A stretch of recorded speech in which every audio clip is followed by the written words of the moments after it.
Pessoal, vamos lá, vamos iniciar o nosso curso preparatório para a banca da VUNESP em Direito Constitucional. Bom, vamos iniciar já então a nossa matéria e algo que sempre cai em toda curso público da banca da VUNESP. Tomem muito cuidado com isso daqui. O artigo 1º da Constituição Federal é diferente do artigo 3º da Constituição Federal, que é diferente do artigo 4º da Constituição Federal, que é diferente do artigo 5º da Constituição Federal.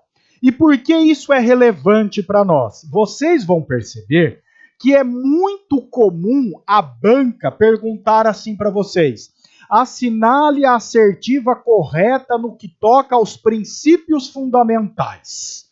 E aí, muitas vezes o aluno percebe que a prova acabou de fazer uma confusão danada com estes dispositivos aqui.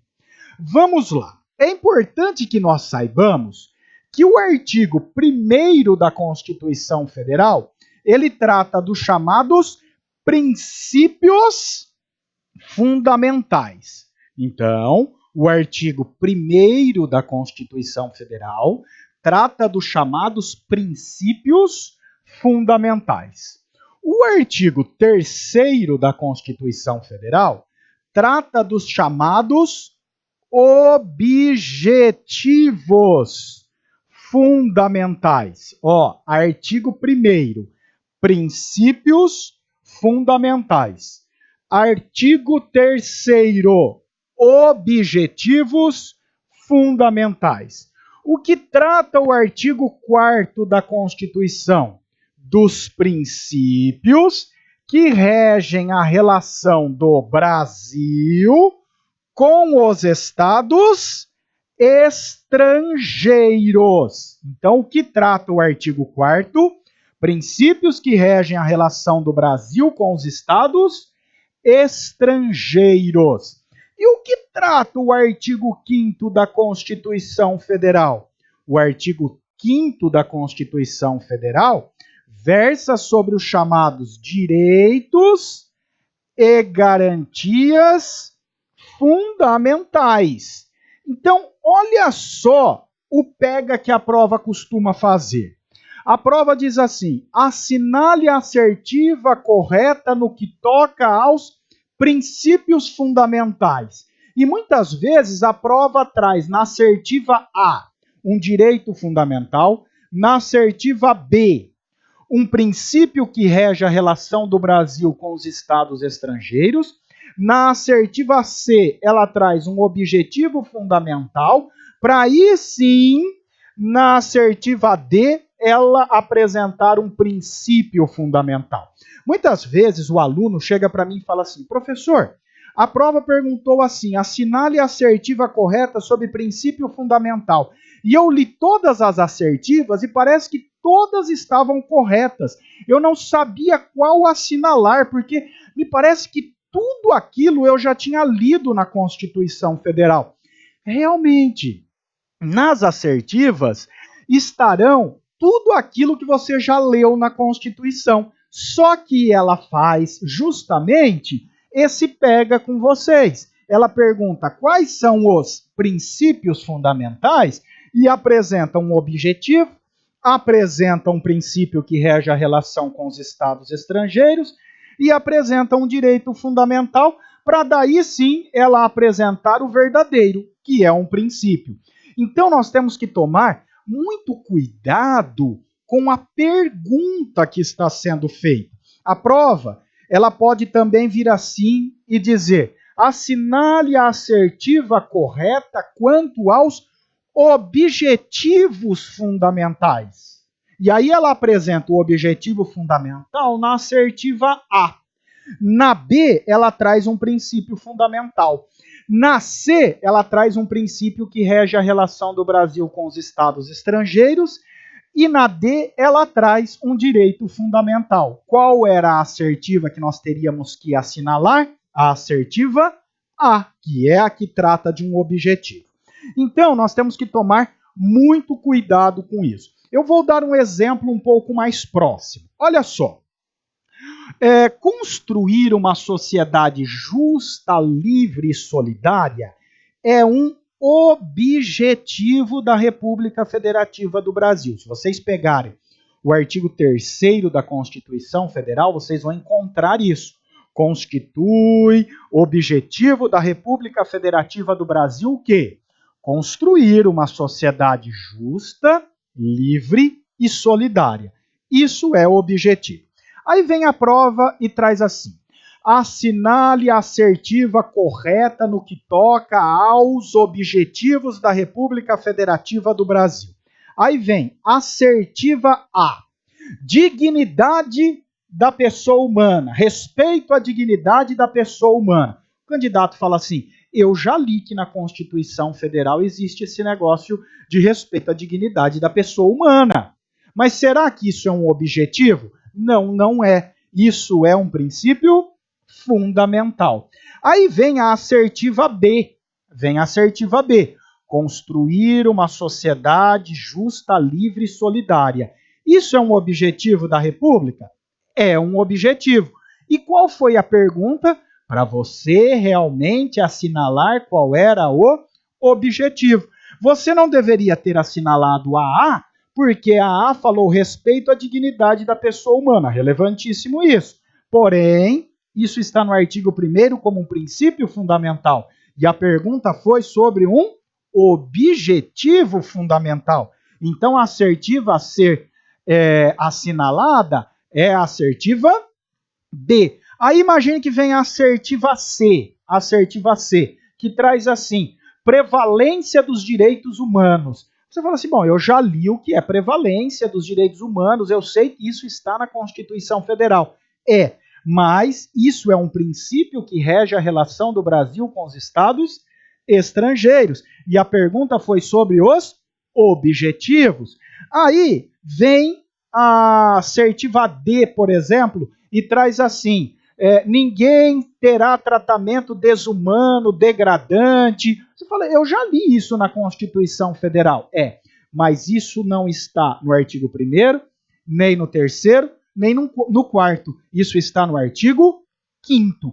Então, gente, muito cuidado com isso, porque a prova adora fazer uma salada entre o artigo 1º, o artigo 3º, o artigo 4º e o artigo 5º. Vamos ficar muito atentos, num primeiro momento, com a pergunta. A pergunta está falando princípios fundamentais. Se ela estiver perguntando sobre princípios fundamentais, eu sei que é o artigo 1º. Se a pergunta versar sobre os objetivos fundamentais, eu sei que é o artigo 3º. Se ela perguntar sobre princípios que regem a relação do Brasil com os estados estrangeiros, eu sei que é o artigo 4º. Agora, se ela fizer alguma pergunta sobre direitos e garantias fundamentais, aí eu sei que é o artigo 5º.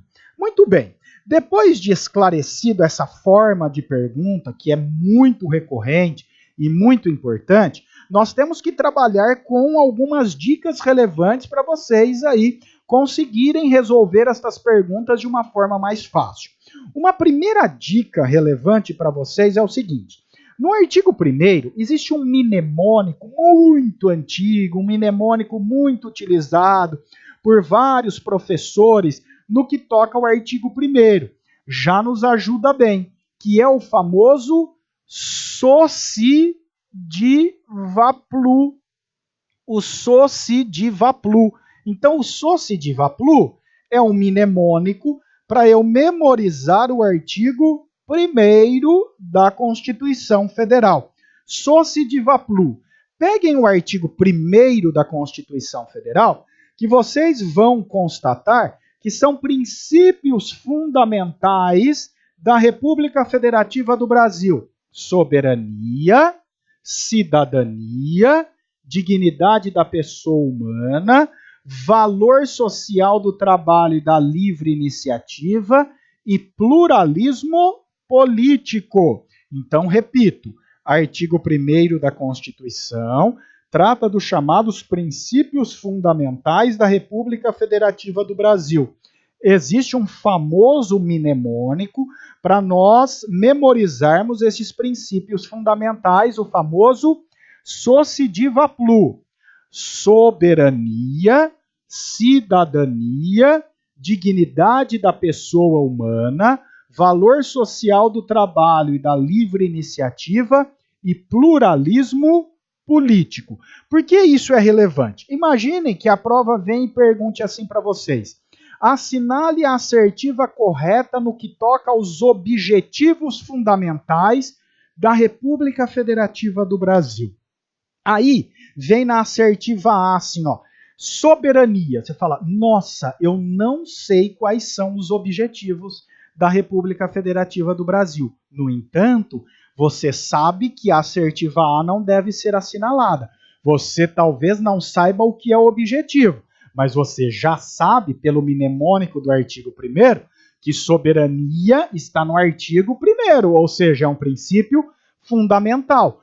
Como o enunciado perguntou para você assinale o objetivo, você viu a soberania. Você fala, soberania não é o objetivo. Eu nem sei o que é o objetivo, mas eu sei que soberania é um princípio fundamental. Aí vem a assertiva D, e a assertiva D traz assim, ó, a assertiva B traz cidadania. Você fala, cidadania é um princípio fundamental.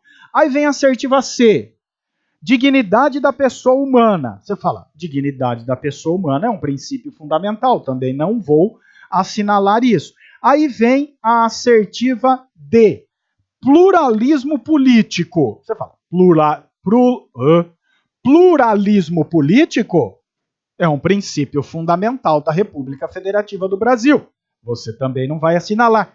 A última que sobrou, construir uma sociedade justa, livre e solidária. Às vezes você nem sabia que construir uma sociedade livre, justa e solidária é um objetivo, mas você conseguiu acertar por exclusão. Daí, então, a relevância de memorizarmos, num primeiro momento, os princípios fundamentais, porque realmente é algo muito importante para nós. Tá claro isso? Tudo bem? Vamos prosseguindo, então. Vamos prosseguindo.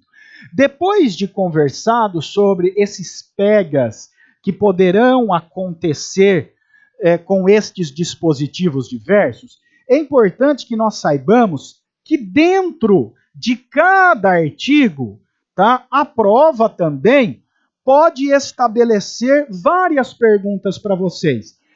E é isso que nós vamos começar a tratar. Eu iniciei, então, falando para vocês, tomem muito cuidado com aquilo, com a salada que a prova faz com estes dispositivos. E agora nós vamos começar a analisar as perguntas internas, tá, de cada dispositivo, ok? Então vamos lá, gente. Peguem a Constituição de vocês, baixem aí o PDF que foi disponibilizado no site, tá lá os artigos da Constituição Federal.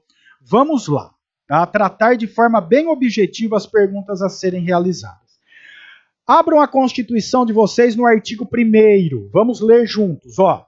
A República Federativa do Brasil, formada pela união indissolúvel dos estados e municípios e do Distrito Federal, constitui-se em Estado democrático de direito e tem como fundamentos. Então, o que vocês vão grifar aí na apostila de vocês que é relevante? Veja, República Federativa, tá? República Federativa. Por que isso é relevante dentro do artigo 1º da Constituição Federal? Sabe como que a prova pode perguntar para vocês? Qual é a forma de governo adotada pela Constituição Federal? A prova pode perguntar isso. Qual é a forma de governo adotada pela Constituição Federal? A prova pode vir e perguntar assim, ó, qual é a forma de Estado adotada pela Constituição Federal? Por isso é relevante para nós. Olha lá, o artigo 1º fala, a República, depois ele vem e fala, a República Federativa. Muito bem. República é forma de governo. O federalismo é forma de Estado. Então, muito cuidado com isso. Se a prova perguntar para vocês assim, qual é a forma de governo adotada pela Constituição Federal? A forma de governo adotada pela Constituição Federal é a republicana. Por isso que nós vivemos em uma república. E a forma de Estado adotado pela Constituição Federal? A forma de Estado adotada pela Constituição Federal é o federalismo. Por isso, a República Federativa. Muito bem. Ainda que não esteja no artigo 1º, mais uma observação, coloquem um asterisco aí no caderno de vocês, uma observação muito relevante para ser colocada aí como anotação é o seguinte: o presidencialismo, tá, é sistema de governo. Olha só como a prova pode fazer uma salada com vocês a respeito disso. A prova pode dizer assim, ó, assinale a assertiva correta no que toca à forma de Estado. Aí ela vem A, república, B, federalismo, C, presidencialismo. Isso pode causar um espanto, tá? Mas agora vocês não vão errar em prova. República, forma de governo. Federalismo, forma de Estado. E uma observação relevante, que a prova pode confundi-los, presidencialismo é sistema de governo, ok? Muito bem, vamos prosseguindo então. A República Federativa do Brasil, formada pela união indissolúvel dos estados, municípios e Distrito Federal. Quais são os entes federados que nós temos no Brasil? União, estados, Distrito Federal e municípios. A Constituição Federal Brasileira estabeleceu que município é ente federado, ou seja, faz parte do federalismo. Então, os municípios são parte do federalismo. Lembrando que o federalismo é uma forma de Estado. Então, por que eu estou frisando isso? É muito comum a prova, quando ela fala dos entes federados, ela livrar os municípios. Ela fala assim, ó, compõe o federalismo brasileiro, a União, os Estados-membros, o Distrito Federal, exceto os municípios. Às vezes ela traz assim, ó, exceto os municípios por estarem vinculados aos Estados-membros. Mentira, ok? União é ente federado, Estados-membros são entes federados, Distrito Federal é ente federado e os municípios também são entes federados, ok? Voltem lá, artigo 1º. A República Federativa do Brasil, formada pela união indissolúvel dos estados e municípios e do Distrito Federal. Voltem só um pouquinho. Estão vendo ali união indissolúvel? Circulem isso, união indissolúvel. A prova pode perguntar assim para vocês. No Brasil, é possível o direito de secessão dos entes federados? Vou repetir como a prova pode perguntar para vocês. No Brasil, é possível o direito de secessão por parte dos entes federados? Não. A nossa Constituição Federal não permite o direito de secessão dos entes federados. Professor, mas o que é esse direito de secessão que a Constituição Federal proíbe? O direito de separação. Então, como nós estamos em um federalismo, nós estamos interligados. A União é um ente federado, todos os Estados-membros são entes federados, o Distrito Federal, os municípios, todos nós estamos como que emaranhados numa estrutura federativa. Nós estamos ligados, nós estamos interligados, e eu não posso, um Estado-membro, por exemplo, não pode desejar cortar este pacto federativo. Por isso que a Constituição Federal fala união indissolúvel. Então, no Brasil, é vedado o direito de secessão. Vamos lá. A República Federativa do Brasil, formada pela união indissolúvel dos estados e municípios do Distrito Federal, constitui-se em um Estado democrático de direito. Algumas constituições no mundo trazem assim, ó, Estado de direito democrático. A nossa Constituição Federal traz Estado democrático de direito. Tá? Isso tem um impacto para nós? Tem. O que é um Estado de direito? O Estado de direito é um Estado regido por leis. Ter leis dá uma segurança grande aos administrados. Se leis não existissem, seria possível que os nossos governantes ditassem da sua própria cabeça, ao seu próprio alvedrio, aquilo que eles achassem interessante.